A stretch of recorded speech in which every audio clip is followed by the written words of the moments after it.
જય ભીમ, જય સંવિધાન। મિત્રો, સોશિયલ મીડિયામાં તમે બે દિવસથી જોવ છો કે ચોટીલાના ડેપ્યુટી કલેક્ટર એચ.ટી. મકવાણા સાહેબની વાહવાહી અને સોશિયલ મીડિયાની અંદર માત્ર ને માત્ર એચ.ટી. મકવાણા સાહેબ જ સવાઈ ગયા હોય એવું આપણે લાગે છે।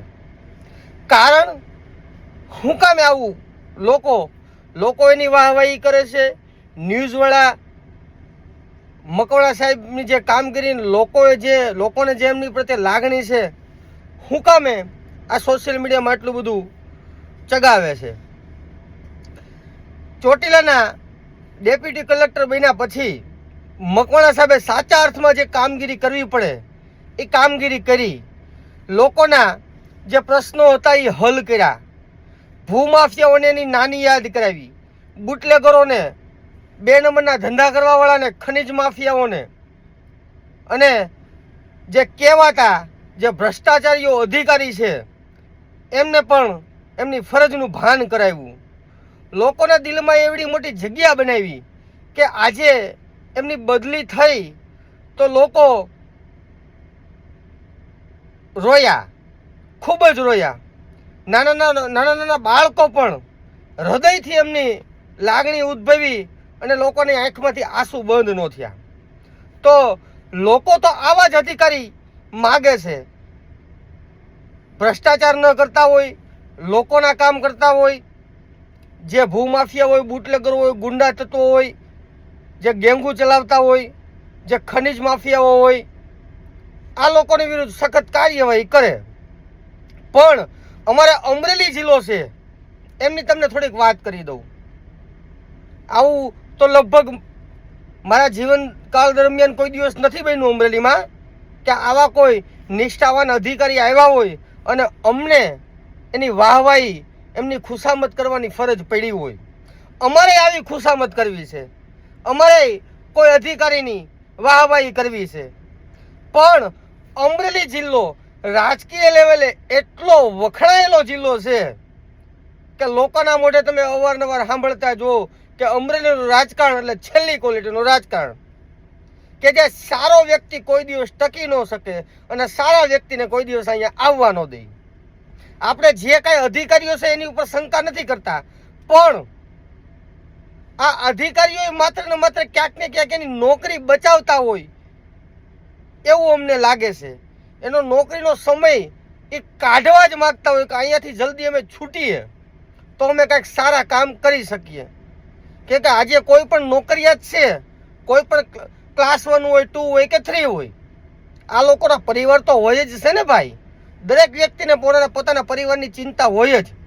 એક જ વ્યક્તિ ઉપર એનું ઘરનું ગુજરાન ચાલતું હોય તો લોકો લાંબો વિચાર કરતો હોય છે, પણ દરેક જગ્યાએ એચ.ટી. મકવાણા સાહેબ જેવા ન હોય। એ માત્ર ને માત્ર એની ફરજ, લોકો પ્રત્યેની લાગણી, દેશ પ્રત્યેની ભાવના, આ દેશની અંદરથી ભ્રષ્ટાચાર કેમ દૂર થાય, અસામાજિક તત્વો કેમ દૂર થાય, ગેરપ્રવૃત્તિ કેવી રીતે દૂર થાય, આ જ એમનો ધ્યેય હોય।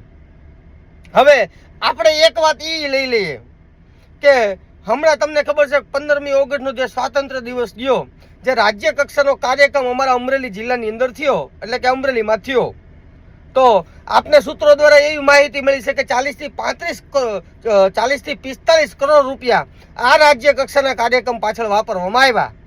આપણે આજ દિવસ સુધી રાજ્ય કક્ષાના કાર્યક્રમ બાબતે નથી બોલ્યા એનું કારણ છે કેમ કે એ એક સ્વતંત્રતા દિવસ છે।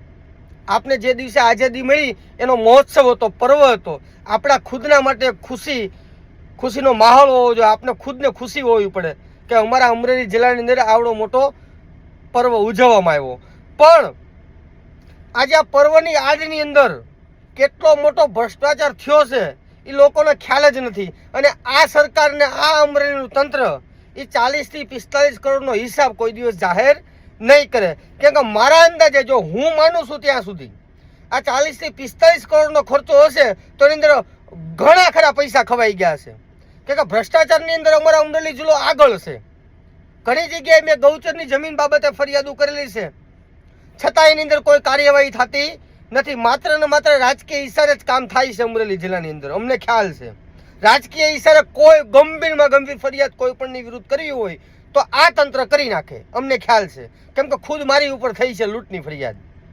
હમણાં તમને ખબર છે કે ખનીજ માફિયાઓ જે ખનીજ ચોરી કરતા તો ખનીજ ખાતાવાળા એની ઉપર ફરિયાદો કરતા, એની ગાડીઓ પકડતા. પણ મને ક્યાંક ને ક્યાંક એવું લાગ્યું કે રાજકીય હિસાબે જ અમુક ગાડીઓ પકડાતી અને અમુક ગાડીઓ જવા દે ત્યાં. અને એક વિડીયો મારી પાસે છે, હું આની અંદર મૂકું છું. એ વિડીયો થોડાક જ દિવસનો, જ્યારે 15મી ઓગસ્ટના આગલા દિવસનો 14 ઓગસ્ટનો જ વિડીયો છે. એની અંદર આપણે જે નદી છે, નદીની અંદરથી ખુલ્લેઆમ રેતી ચોરી થાય જ છે. અને એ આપને એવું જાણવા મળ્યું છે કે એ અધિકારીઓની નજર હેઠળ થાય છે. તો એ ખનીજ ચોરી છે. જે લોકો બીજા આડા દિવસે રેતી ભરવા જાય છે, એ ખનીજ, તમે જે કરાવો છો એ ખનીજ ચોરી નથી. અને આ લોકો જે ડમ્ફરથી રેતી ચોરે છે એ ખનીજ ચોરી. આટલો મોટો તફાવત કેમ? તો તમે કેટલુંક રાજકીય ઈશારે કામ કરશો? તમારી કોઈ નિષ્ઠા નથી, તમારી કોઈ ફરજ તમે અદા કરવા માંગતા જ નથી, કે માત્ર ને માત્ર તમે લોકોના ટેક્સના પૈસાનો પગાર ખાઈ અને તમારા બાયડી છોકરાના પેટ ભરવા જ માગો છો, કે હરામનું તમને પેટમાં પડી ગયું છે? જો કોઈ જવાબદાર અધિકારી આ રાજ્ય કક્ષાના જે કાર્યક્રમમાં 40 થી 45 કરોડની જે ખર્ચો થયો છે અને કેટલો ખર્ચો કરવામાં આવેલ છે, ક્યાં ક્યાં કેટલા પૈસા વાપરવામાં આવેલ છે, એ જાહેર કરે તો હું તમને મળદ માનું, તો મેં માનીએ કે તમે ભ્રષ્ટાચારી નથી. બાકી અમરેલીની કચેરીની અંદર લગભગ અમુક ભ્રષ્ટાચારી જ ભર્યા છે, કે જે માત્ર ને માત્ર અમુક રાજકીય ઈશારે જ કામ કરવાવાળા છે. જો તમે મળદના દીકરા હોવ, સાચા અર્થમાં તમે જ્યારે નોકરી લીધી, તમે જે કસમ ખાધી, તમે જે પ્રતિજ્ઞા લીધી, એ પ્રતિજ્ઞાનું પાલન કરતા જ હોવ, તો તમે આ 40 થી 45 કરોડનો જે ખર્ચો કર્યો છે એ જાહેર કરો. અને જેટલા વિસ્તારની અંદર આ રાજ્ય કક્ષાનો કાર્યક્રમ હતો ને મુખ્યમંત્રી સાહેબ આવવાના હતા, એ જ રસ્તા આ લોકોએ સાફ કર્યા. ત્યાં ધૂળ પણ તમને ન દેખાય. અને બીજા અમરેલીના રસ્તા તમે જોઈ લો, અઢળક ગંદકી છે, અઢળક દારૂની બોટલ ઠેક ઠેકાણા પડી છે, અઢળક જગ્યાએ કચરા છે. તો તમને એ નથી દેખાતું ભાઈ? તમે રાજ્ય કક્ષાના કાર્યક્રમ કરો છો, નો ડાઉટ, એ તો સ્વાતંત્ર્ય પર્વ છે એટલે ઉજવવો જ પડે. અમને ખુદને હરખ હતો કે નહીં, અમારા જિલ્લાની અંદર આજે આ રાજ્ય કક્ષાની ઉજવણી થાય છે. પણ તમે આ જે રાજ્ય કક્ષાના પર્વની આડની અંદર તમે જે ભ્રષ્ટાચાર કર્યો છે, એ ભ્રષ્ટાચાર જો તમે ખુલ્લો પાડો તો તમે મળદના દીકરા કહું, અને તો તમે ભ્રષ્ટાચારી નથી એવું અમે છાતી ઠોકીને કહી શકીએ. બાકી ભ્રષ્ટાચારી અમરેલીની અંદર ઠોઈને ભર્યા છે. પટ્ટાવાળાથી માંડી છેક ક્લાસ 1 to અધિકારી સુધી બધા ભ્રષ્ટાચારી ભર્યા છે. એટલે જો તમે સાચા હોવ તો ફરી વાર એક વખત કહી દઉં કે 40 થી 45 કરોડ નો તમે જે ખર્ચો કરો છો એ લોકો સમક્ષ જાહેર કરો. બાકી એચટી મકવાણા સાહેબ જેવું બનવું એ તમારે લગભગ બીજી વખત જન્મ લેવો પડશે. આજે જે સોશિયલ મીડિયાની અંદર જે વાહવાહી થાય છે એ એમનામ નથી લેવાતી. પોતાની નિષ્ઠા, મા બાપનું જે ઇજ્જત આબરૂ, મા બાપે જે તમને જે ધાવણના ઘૂંટડા ભરાવ્યા છે, એ ઘૂંટડામાં જ્યારે તમને નિષ્ઠા પીવરાવી હોય ને, આ એનું કામ છે. બાકી જેના મા બાપે ભ્રષ્ટાચાર કર્યો હોય, જેના ખાનદાનમાં ભ્રષ્ટાચાર ચાલુ હોય, જે લોકોને માત્ર ને માત્ર લૂંટવામાં જ માનતા હોય, એ લોકોનું કામ નથી.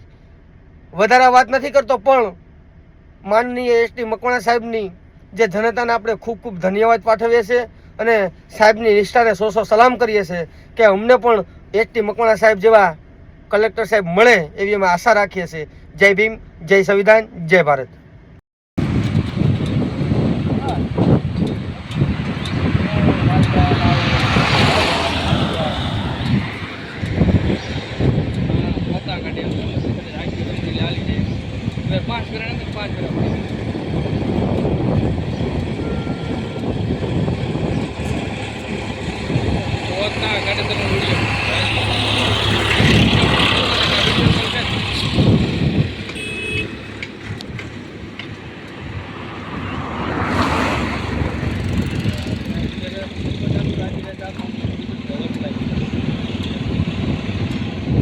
જમલાઈ